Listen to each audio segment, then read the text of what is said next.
Recording and then we can start. Okay, so give me 1 second here. What Let me happened? keep a record of all of this. Yeah, I think it is starting now, which is good. Okay, good. That's done. And finally, just my record and then we can start. You can mute everyone. I'm gonna start the recording as well. Here we go. Okay, let's start.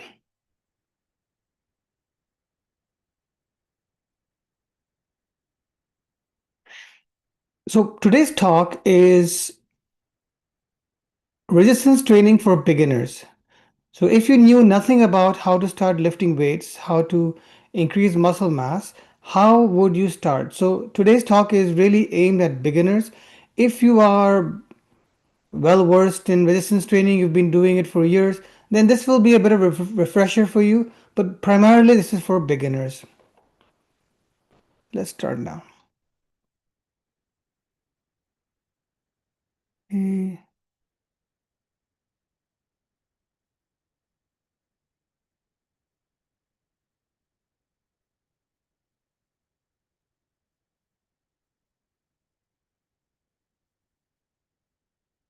All right, so I'm just heading to my website here.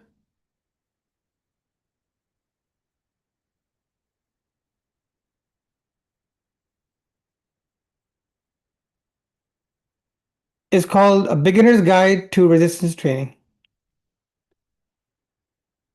So if you need to refresh what's on the talk, you can just go on this blog called Beginner's Guide to Resistance Training. There's also a video called Exercise to Reverse Diabetes on my YouTube channel, which will be a useful refresher as well. So let's start. First of all, why do you even need to build muscle? Well, it's really important for a few things. It's really important for metabolic health because your muscles store glycogen, which is storage of energy, but that's something which takes up sugar, takes up calories. The more muscle you have, the less calories you will have getting stored as body fat and particularly metabolically dangerous visceral fat. And it works both ways. You have more muscle, you'll have less fat. You have less muscle, you have more fat. The other aspect is metabolism. When you're exercising, you're burning calories for say half an hour. But when you have more muscle, you will be burning calories 24 hours a day. And that's because it takes up a lot of calories to build muscle, but it also takes up calories to maintain muscle as well. They're metabolically expensive tissue. Thirdly, there's a really close correlation between muscle mass and independence.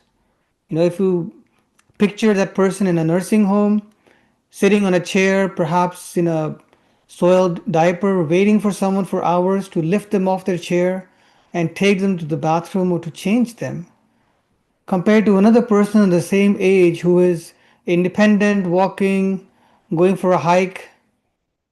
The primary difference between those two people is strength and muscle mass. And the person who cannot get off the chair has lost the muscle. The person who is able to be independent has maintained muscle. And so muscle is extremely important to maintain quality of life. And there's some people who would make an argument that the more muscle you have better quality of life, but it might not affect your longevity. But that's not true either. One of the biggest complications of losing muscle is having a fall and, for example, breaking your hip. And very few people know that the 6 month survival after a hip fracture is worse than cancer. Almost half the people who fall and break their hips have died within 6 months.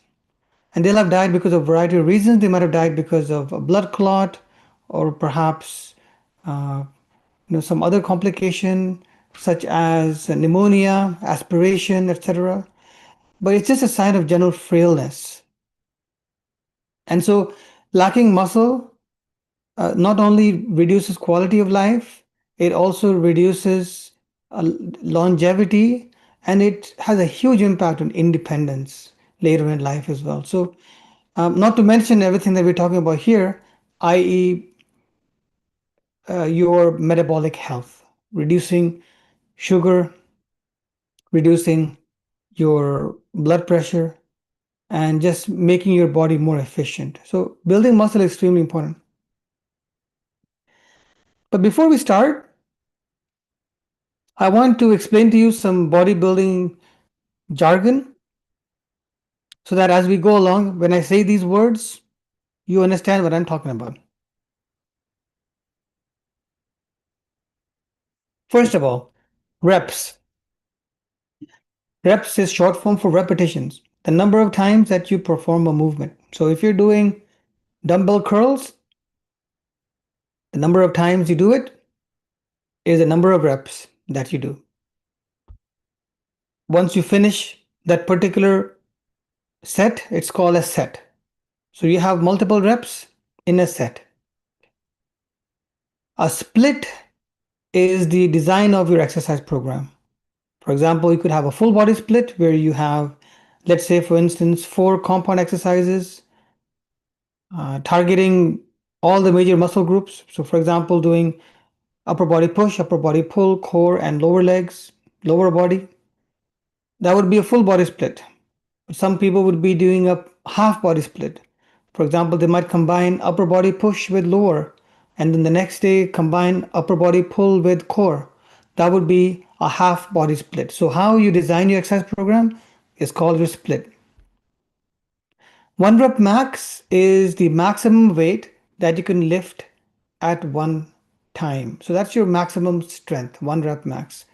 And this is something we use to describe intensity of exercise. So if you're a fairly fit individual, you're not particularly prone to injury, you could be operating at an intensity of 60 to 80% 1 rep max. So if your maximum weight that you can lift is, let's say, 10 pounds, then you could be operating between 6 to 8 pounds for your starting lifts. But if you are someone who's frail, prone to injury, is recovering from injury, has had injuries in the past, you could definitely reduce the intensity. You could go for 40% or 50% of your 1 rep max. And this would be a way of shielding yourself from injury.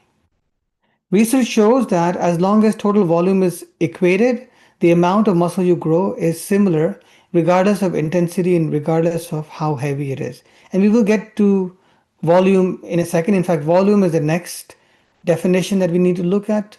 So volume is the total amount of work that you've done, which is mathematically the number of reps multiplied by the number of sets multiplied by the weight that you're pushing.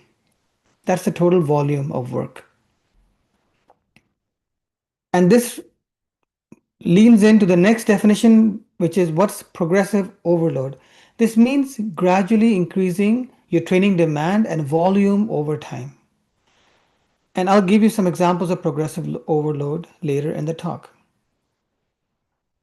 What is supersets? Okay, so before I discuss supersets, you know what? I should discuss something called recovery. I'm going to move to recovery real quick. So, what's recovery? Remember, to grow muscles, you need to give your muscles adequate time to recover as well. And there are some basic rules around that. When you do a set of exercise, you should rest for about 1.5 to 3 minutes between sets. That's one rule. When you do a full muscle group, let's say upper body push, upper body pull, core, or lower legs, let's say you do 3 sets or maybe 5 sets of that exercise, then you should rest that muscle group for at least 48 hours to give it adequate rest. And there are some other things which are also important for rest: adequate sleep, adequate nutrition. And from a nutrition point of view, for recovery, is mostly an anti-inflammatory diet which contains antioxidants. So all those colorful compounds you find in fruits, vegetables, spices, etc. With hydration, these are what will give you optimal recovery. And of course, optimal sleep as well. So talking about recovery, now we get back to superset. So what is a superset? Essentially a way of just saving time on the exercise program. So if you are on one machine, let's say you're doing preacher curls for biceps. Ideally, what you should do a set, and then you would rest for 1.5 to 3 minutes, and then you would do your next set, and then you would rest again for 1.5 to 3 minutes.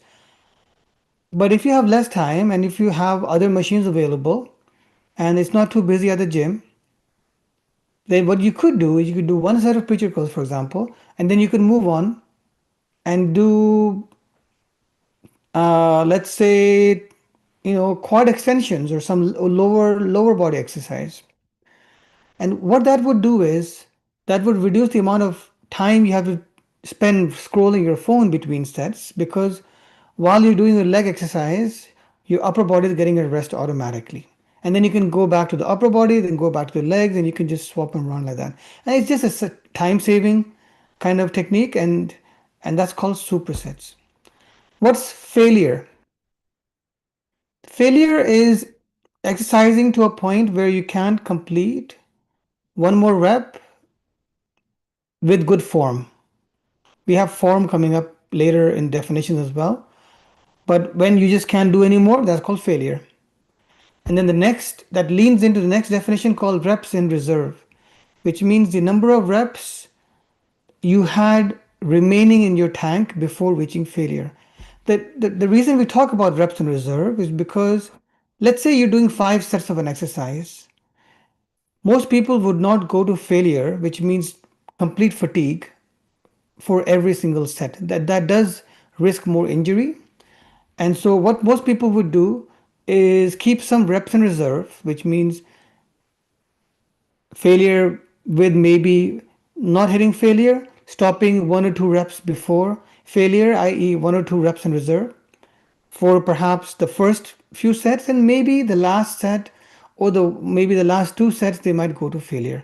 And this kind of strategy also reduces risk of injury. If you try to go to failure at every single set, the risk of injury is higher. I mean, you'll probably get more benefit at some level, but the risk of injury is higher. What's the rep range? Rep range is the range within which you maintain your sets. Now, for hypertrophy or muscle growth, the traditional rep range is considered to be 6 to 16. But there is good evidence that if you equate for volume, i.e., for example, if you use lower weights and do bigger rep ranges like 20 or even 24, something like that, evidence shows that you can build the same amount of muscle with that strategy as well. And so those clients who are frail, elderly, prone to injury, they would be better served by lower weights and higher rep ranges to reduce risk of injury. What's form? Now, I'm not going to give you a whole coaching on ideal form, but form is just doing the exercise properly in the right body position to adequately isolate that particular muscle group that you're trying to hit. And I would urge you to go on YouTube, and there are many really good YouTube channels. For example, uh, you've got Jeff Nippard, who also wrote the book. It's called Muscle Ladder. And you've also got Athlenex. These are really well-known YouTubers who have lots of videos on how to do exercises. And you can just watch a video and understand the exact way how you should be doing that particular exercise. But the reason it's important to maintain good posture and position during exercise is to, to not get injured. If you're doing the opposite of that, which is called ego lifting, which is you just want to lift that weight no matter how you do it, no matter how ugly it looks, you're shaking all over the place, you're not keeping still, then there is more risk of injury with that as well. Plus, you won't be isolating your muscles as well. Uh, let's have just a few more definitions. What's anabolism or hypertrophy? Anabolism is muscle growth. And primarily for anabolism, you require protein intake 1.6 grams per kilogram per day. We also require stimulus. And one thing we all need to remember is it also requires calories. And this is why I recommend calorie cycling. Any of you who didn't attend my talk on calorie cycling, please go back and read that blog, because the reason I recommend higher protein, higher calories on gym days and lower calories and higher fiber and more cardio on non-gym days is because of a few reasons. One, the Matador study, which showed that if you stick to this exact same calorie every single day, your metabolism slows down to that level. So you want to have variation. And the second big reason is your muscles actually need calories to grow. If your body is perceiving starvation, scarcity, it will not want to grow muscle. Simply because muscles are expensive calorie wise to grow, and muscles are also expensive to maintain. And if your body is perceiving that there is scarcity, starvation risk, then it will not grow muscle at that time. So that's why you do have to practice some degree of calorie cycling to have what's called a successful body recomp or body recomposition, which is growing muscle and losing belly fat at the same time. A lot of people will say to you it's impossible, it cannot be done. It can be done, but you have to be very strategic with it. You can't be in a continuous calorie deficit and expect to grow muscle. It doesn't work that way. And finally, we'll talk about anabolic window. This is the time window within which you need to consume your protein. And most people agree around a 12-hour window, 6 hours before your exercise, 6 hours after exercise. And so, if you're having any strategies to bulk up your protein intake, and I do that myself on my non-gym days, at least 2 days a week, which is my fasting mimicking diet days, I'll be targeting under 1,000 calories. Mostly, I get to under 1,100 calories. My recommended calorie intake by my app for weight loss is 1,600 calories, about 1,650 calories. So if I'm on a low calorie day, I will barely scrape zero point 0.8 grams of protein per uh, per kilogram on those days. But of course, my focus on those days is low calorie, high fiber, and also more cardio. But on my resistance training days, I'll definitely have some strategies to try to get to the 1.6 grams per kilogram per day. And most of the strategies include protein smoothie, protein bars, and I have a few extra servings of 0% Greek yogurt with fruit as well on those days to bump up my protein intake. And those strategies I might not employ so much on my low calorie days, but I do employ those strategies on my high calorie, high protein days to build more muscle. There are a few other rules you need to be aware of. To grow any muscle group, you need to do, it's agreed, 9 to 10 sets per week of that exercise to grow that muscle group. And of course, we just talked about rest. You need to rest each muscle group for 48 hours. And so that was a really quick, it's just terms and definitions of how to build a muscle. Let's have a few questions and then we'll get back to the talk. I appreciate this talk today is a bit technical and a bit complex, but yeah, it's just a case of knowing what these things are. Let's have one or two questions, guys, and then we'll get back on the talk.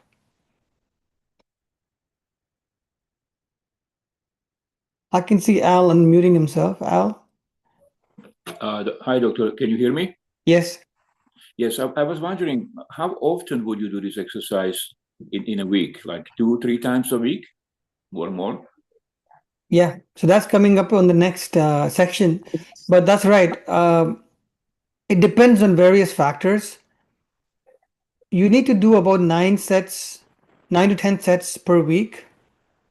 And so most people depends. If you're doing a full body split, which means you're doing every single part of your body, then you would need to do at least 3 sets per muscle group, and you would need to do that at least 3 times a week.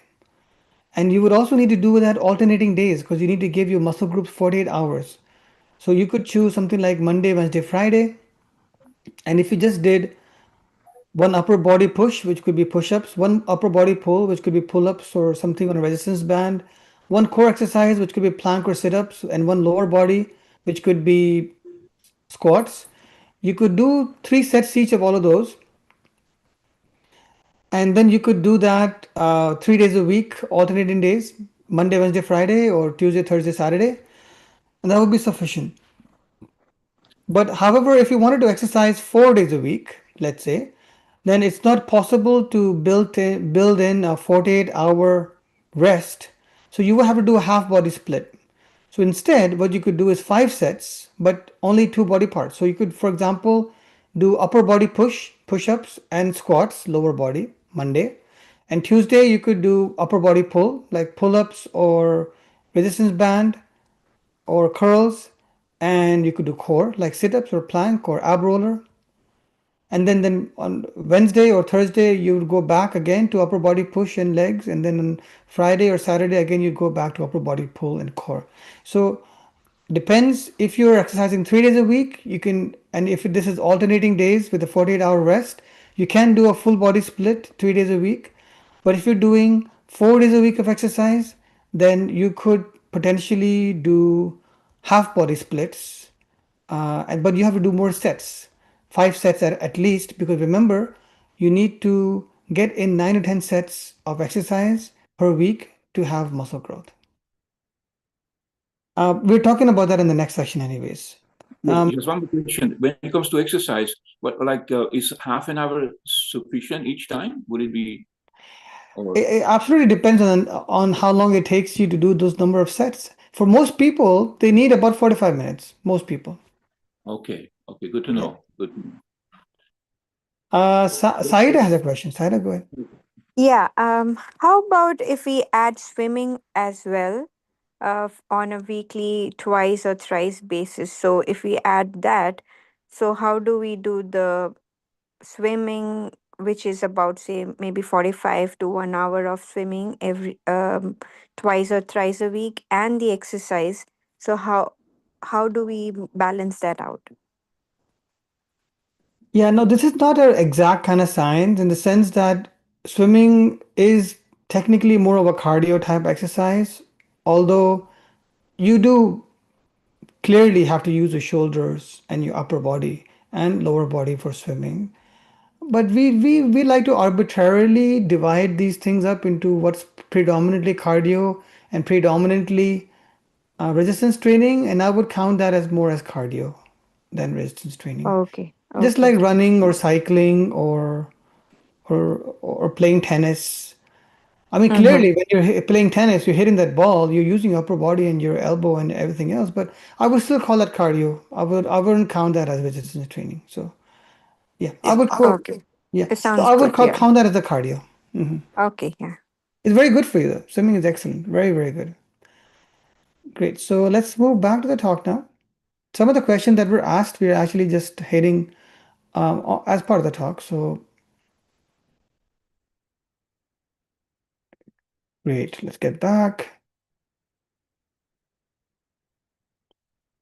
1 second. I'm just going to do this again. Yeah.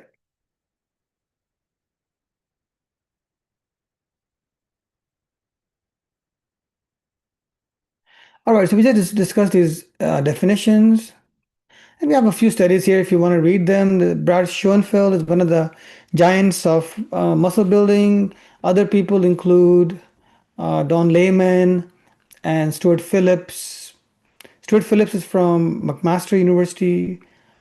These are, giants in the field of kinesiology and muscle building and exercise science. Now, there is one more strategy that you can consider, which is something called exercise snacks. So let's say you decide to do a full body split, which means you want to do this 3 days a week. And because you need 48 hours rest, you need to do it on alternating days. Of course, you could spend 45 minutes at the gym or in your basement, and you could do an upper body push, like push ups, an upper body pull, like pull-ups or curls, a core exercise like plank or ab roller or sit-ups, and a lower body exercise like some anything for your squatting or anything like that. But there's one more way of doing this, which is called exercise snacks. Instead of doing 3 sets of that exercise over 45 minutes in a gym or in a basement, you could divide it up into 10 or 15-minute exercise snacks, for example, before meals. So what you could decide is before breakfast, lunch, and dinner, you will do push-ups till failure, squats till failure, sit-ups till failure, and pull-ups till failure. And that'll be 1 set. And the next set you'll do before lunch. And the next set you'll do before dinner. And that'll be just as good, if not even better, than spending 45 minutes at a gym or in your basement. Simply because if you spend 45 minutes, you get 1.5 to 3 minutes rest between the sets. Here, you're actually getting a few hours rest between exercise, which means you will probably have more intensity and better recovery between the sets.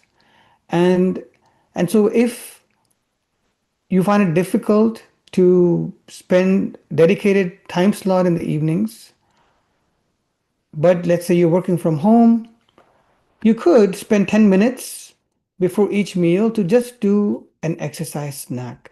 And why did I choose these 4 exercises? And that's intentional because these are what we describe as compound exercises. I should probably put a definition of compound and isolation exercises. Isolation exercises are those exercises which tend to isolate muscles. These are more useful for bodybuilders. But compound exercises, they target multiple muscle groups. They tend to result in better strength gains. And if you're doing these 4 types of exercises, and these are the main muscle groups, upper body push, upper body pull, core, and lower body, then you're essentially targeting your entire body. And I've timed myself doing this, and it takes me about 10 minutes to do 1 set of each of these.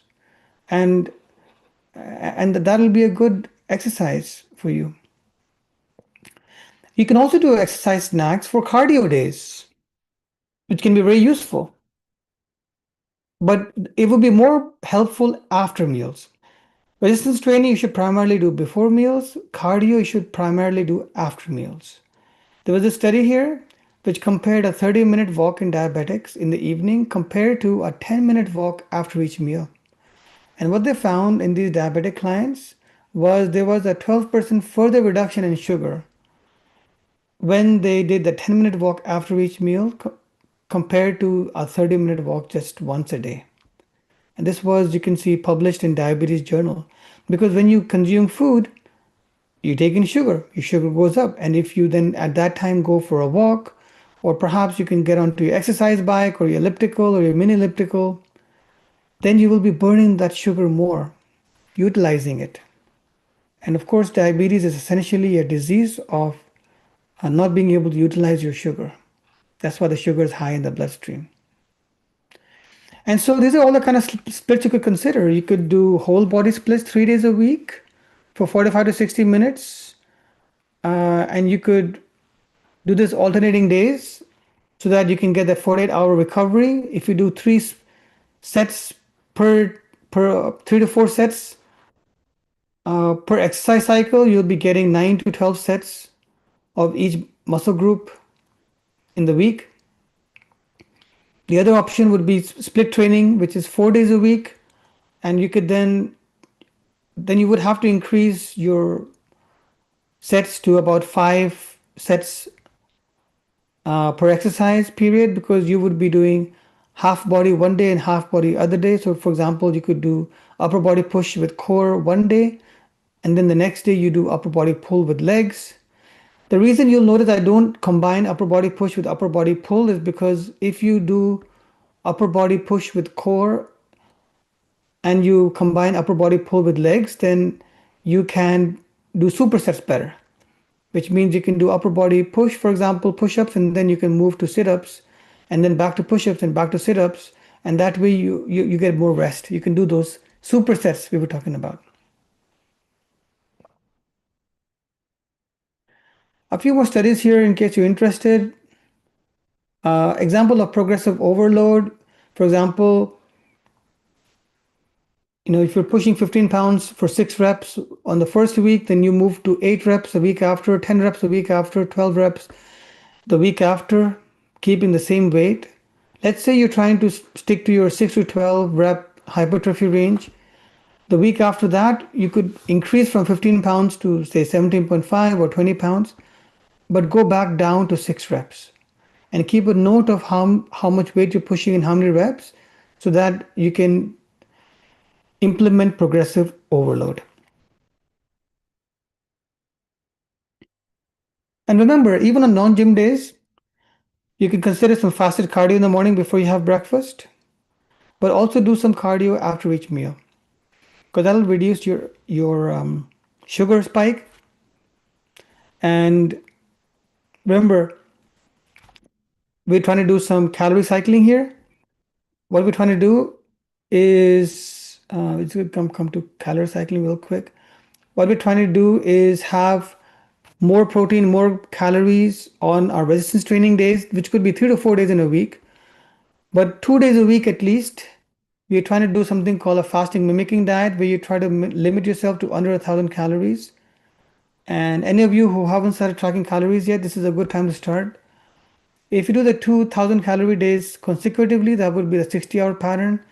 If you do it non-consecutive days, like I like to do it on a Tuesday and a Thursday because I'm working from home, it's a bit easier for me when I'm working from home, I find.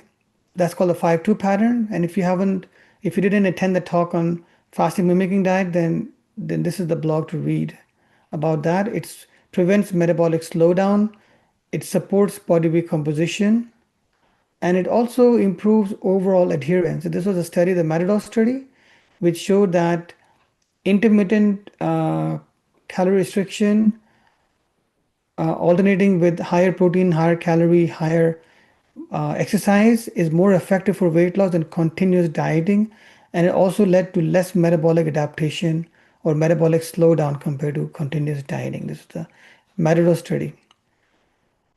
And the last section we'll talk about is about nutrition for muscle growth. But before that, let's have some more questions and answers. All right, guys, few more Q's and A's. I know today's talk is a bit heavy, but you know, you got to do what you got to do. So let's have some more questions. Um, Hi, doctor. Is there like a benefit of like I do cycling first and then I do resistance training? Is it a good idea or it's not a good idea? Because I really, after cycling, after spinning, I'm kind of tired, but I still push myself to the gym and yeah, I do the super cycles, like I don't know, three super cycles and usually 5 different exercises on different groups of muscles, but then I repeat them so 3 times. So is that something? And I usually have very little rest in between because I mean after cardio I don't I'm tired, but those muscles are not been used mostly. Yeah, yeah, So should I wait maybe or yeah. No, I mean, Dimitri, I can tell. I mean, you like your cardio, you do your cycling, you do your squash, so that's really good. And cardio is really, really useful for us. We'll have a whole talk on cardio in about 2 weeks' time. So we'll have a whole talk about cardio. Generally speaking, though, most people would say that you should do your resistance training first before you do your cardio Mm, because the intensity will be less, clearly, if you're tired after cardio. If you do some very gentle cardio for 4 or 5 minutes, just like very gentle cycling, just to warm up your body, that's perfectly reasonable. But most people would say that do the resistance training first to maintain maximum intensity and do the cardio after. And even better is do what I recommend, which is divide up your resistance training days and your cardio days. So do more, try to have lower calories on cardio days and try to have higher calories and higher. You see, because cardio is something which really supercharges the fast. If you're doing a fasting mimicking diet and then you're also burning calories, like a lot of calories because of cardio, then you're really going to have a very effective fat burning proposition there. As it is, you have low sugar, you have low insulin, you're more in a fat burning stage. Now you're doing, let's say, fasted cardio or low calorie cardio, fasting mimicking diet cardio. You're really supercharging your fat burning in that sense. And so there's a synergistic benefit there. That's what a lot of people talk about fasted cardio or zone 2 cardio. And we'll talk about zone 2 cardio now in our talk. But there is a synergistic benefit of cardio when you do low calories. But there isn't all that much benefit of cardio when you do high calories, in the sense that you will be able to you'll have more stamina do your cardio. You'll be able to run for longer and play for longer, and you'll be able to, you know, saying that if you're fat adapted, which means you're able to effectively burn fat for energy, then you'll be able to maintain your energy even if you have low sugar and low calories. So there is this synergistic kind of benefit of cardio and fasting mimicking and fasting, while there isn't that much synergistic benefit between resistance training and low calories. In fact, it's detrimental. There's some major fasting advocates who say you should do fasted resistance training because the growth hormone level is increased, but that's all mostly just misinformation. In the sense that the growth hormone increase isn't really sufficient to lead to any significant gain. If anything, in most cases, they're just downgrading the resistance training because they won't have the intensity and the energy to. What muscles need is actually sugar, carbs. They need carbs for energy, they need calories for energy, and they need protein for building, and muscles also need all the antioxidants for recovery. And so there isn't really much of a synergism between low calories and fasting and resistance training, but there is a lot of synergism between that and cardio. And so I think it makes a lot of sense to do that calorie cycling as we describe it. Mm. So basically, instead of doing resistance training after the cardio, just do this in different days, on different days. Okay. Yeah. Okay, thank you. Allocate higher protein, higher calorie days for resistance training, and do your cardio on the lower calorie days. Yeah. Okay, yeah, thank you very much. Great. Uh, let's just finish the talk and then we'll have Q's and A's at the end. So let's finish the talk.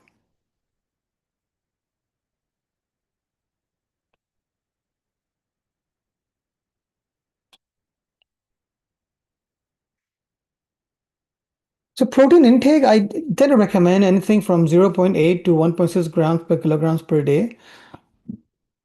On my resistance training days, I'm really trying hard to hit the 1.6 grams per kilogram per day. And to achieve that, often I will employ strategies like perhaps I might take a protein bar with me to the gym and snack on it after I finish my exercise. I might have a protein smoothie before I go to the gym. I might have a few extra servings of 0% Greek yogurt with fruit. And so these are ways in which I can increase my protein intake on those days. But on my fasting mimicking low calorie fat burning days, I'm more focused on fiber intake, more focused on cardio, and I tend to just scrape by around zero point 0.8 grams per kilogram per day of protein on those days.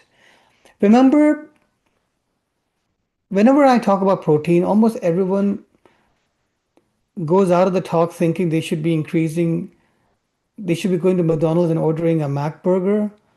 Protein quality is just as important as protein quantity and protein density. The best sources of protein are plant proteins because they also give you fiber and polyphenols. Low fat 0% dairy because it's fermented, it contains natural probiotic and calcium. Fish and seafood protein because it contains omega 3, which is anti inflammatory.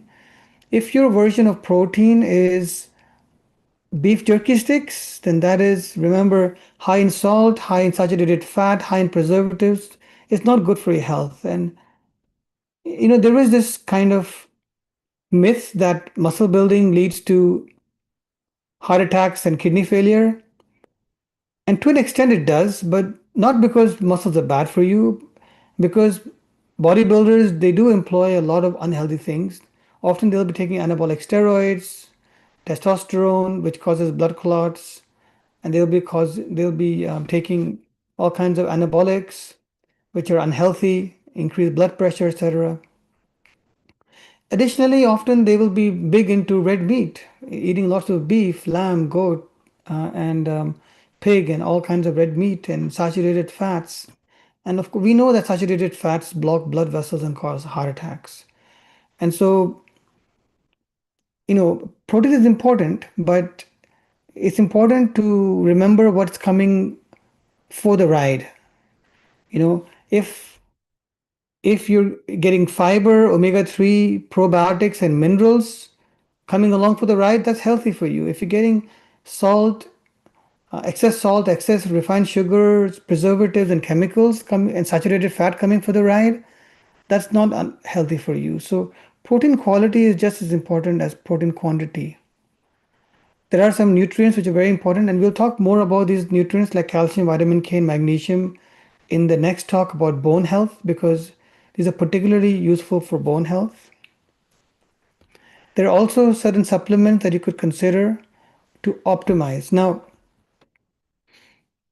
ideally, all of you should now have downloaded at least the free version of Snap Calorie, and you should now be getting some idea of how many calories you're consuming and what your macro split is like, i.e., how much of your food is coming from fats, carbohydrates, and protein. Also, you'll be getting some idea of your potassium intake, fiber intakes, saturated fat intake, etc. So once you have that idea, you can also start optimizing your diet by using dietary supplements. And we'll have a quick look at that on this block here. So the kind of thing you need to consider is protein powder, creatine, omega-3, vitamin D3, multivitamin, zero calorie Gatorade type electrolytes, protein bars, and the my favorite protein powder is this one here. And the reason I like it is because it's a plant protein. Now, plant proteins are not as anabolic as something like whey protein, but the reason I like this one, or I like generally plant proteins, is because you can have a lot of things within plant proteins which you cannot have within animal-based protein. For example, it contains fiber. You can see 7 grams of fiber. It also contains lots of vitamins and minerals. And it also contains 1.5 CFU of probiotic.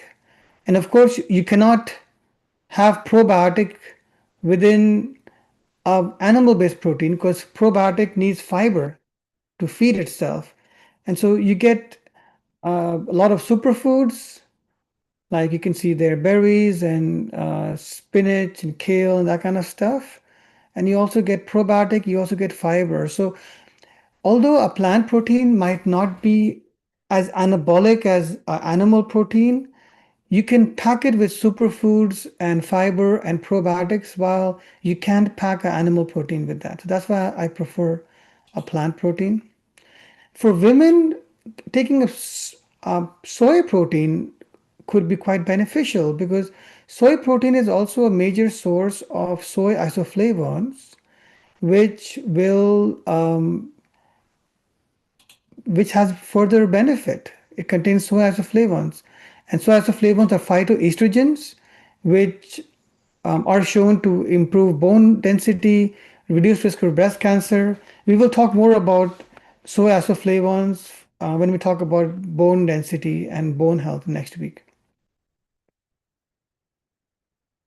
Creatine is made up of primarily 3 amino acids called methionine, arginine, and glycine.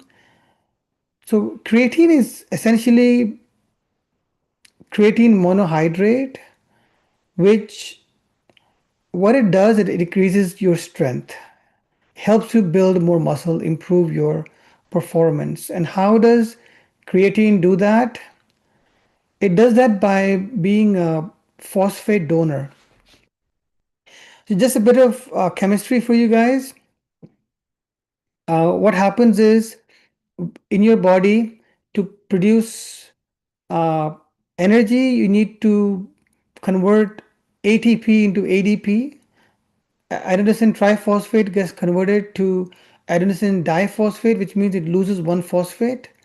What creatine does, it donates one phosphate back to ADP, so you get more ATP. ATP is the currency of energy in your body, and and it operates through your mitochondria. So taking 5 grams of creatine every day does is increases strength, increases lean muscle mass. Now, there is some good evidence because ATP energy is also required for brain function. There's good quality evidence coming up showing that you can also improve your memory and improve your cognitive ability when you take creatine. So there's some even more benefits of creatine as well. Omega 3 is also important for muscle building. In fact, the major study which showed that was done at McMaster, and the professor who did that, he's now moved to Kingston, but it's for the longest time we were not aware that omega 3 is required for muscle building, but it turns out that it's also part of the MPS or muscle protein synthesis pathway. So if you're deficient in omega-3, you will have difficulty building adequate amounts of muscle. I like this one, which you can get from Costco as well, because it does contain triple strength. Each capsule contains, you can see 600 milligrams EPA, 300 milligrams DHA, 900 milligrams combined, which is a decent amount of omega-3. Most people would take one or two of these per day. Make sure you're getting a daily multivitamin. I recommend the Jameson brand. Partly because it's a Toronto-based company. It's a Canadian company, unlike Centrum, which is American. You know, of course, we all love the Americans, but if you can support a local company, why not? So one more reason I like this particular brand is because it also contains a few extra things. As mentioned here, supporting nutrients, choline, lutein, and lycopene. These are nice anti-inflammatory, antioxidant compounds which they throw in as like a bonus extra. So I like this particular one for that. The other reason I like it is because it contains 1,000 units of vitamin D, which is more than a lot of other multivitamins. Vitamin D is also very important for building muscle, and I would say why even bother with standard vitamin D? Just go for the 2,500, particularly during winters and spring and fall. We're getting hardly any sunshine.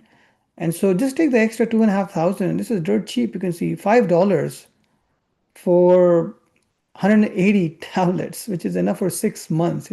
It's less than $1 per month. So just go ahead and get that.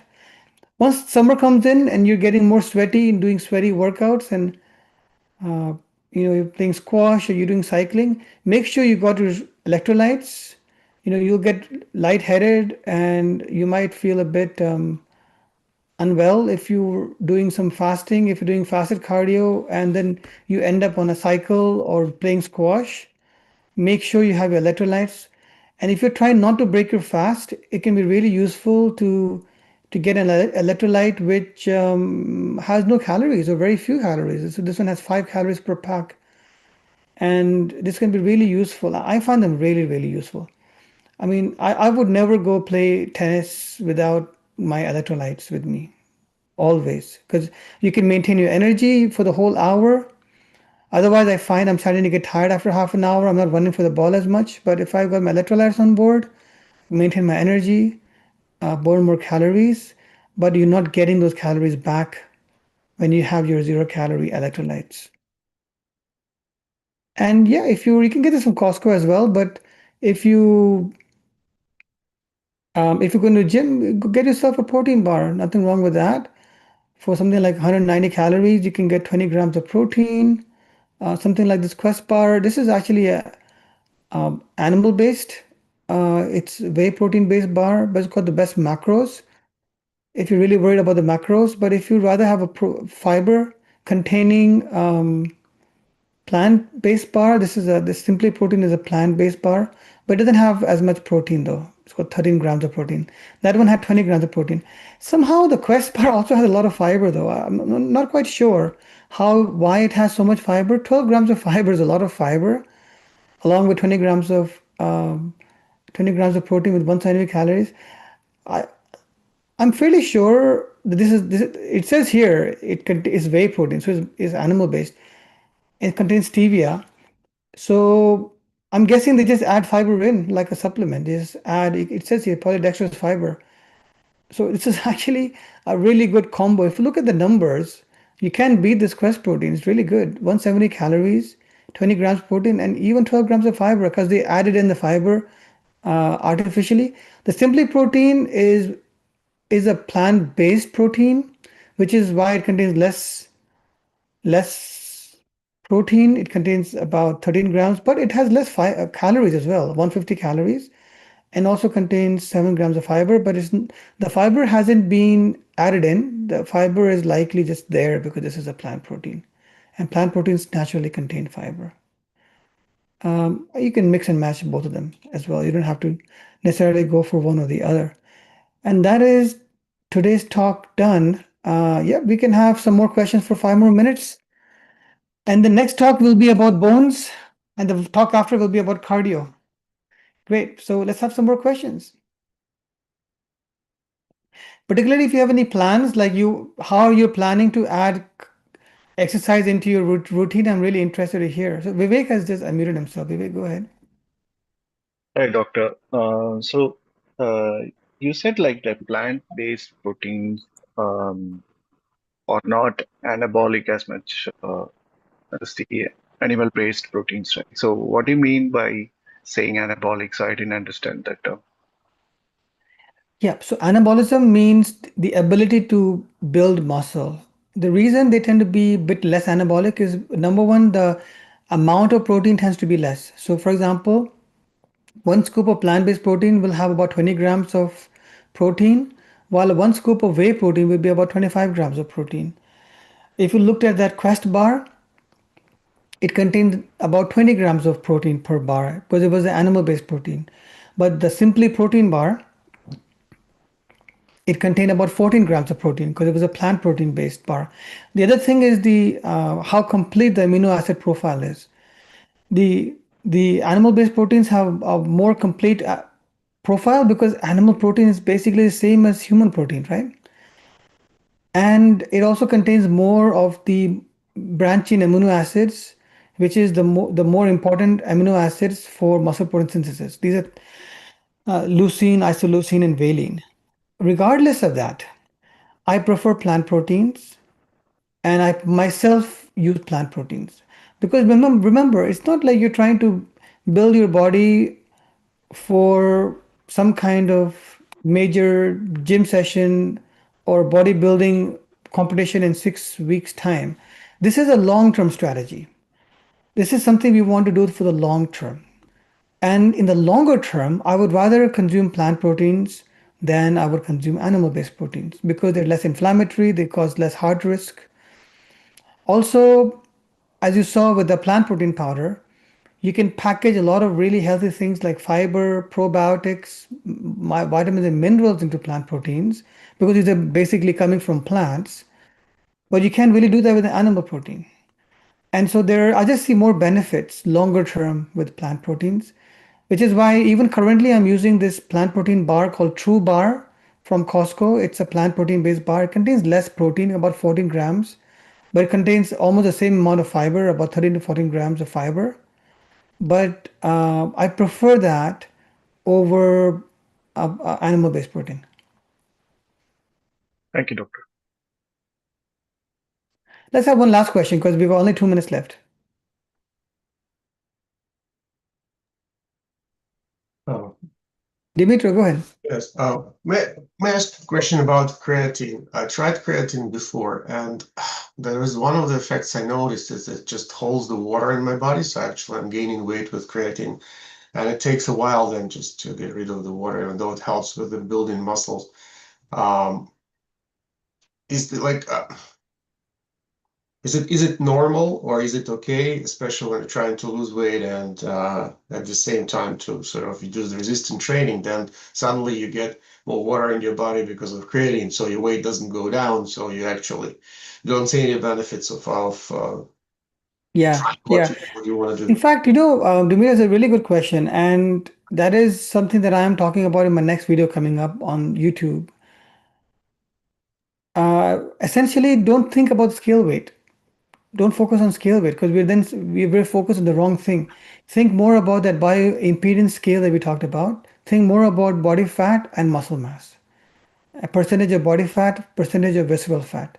So just think on those terms because by when our muscles become larger, our muscles will have more glycogen, which is energy. Creatine helps us store more glycogen. For every part of glycogen, we will store 4 parts of water. So you will retain more water. That water is required for your muscles to have more energy so that you can have more energy in your exercise.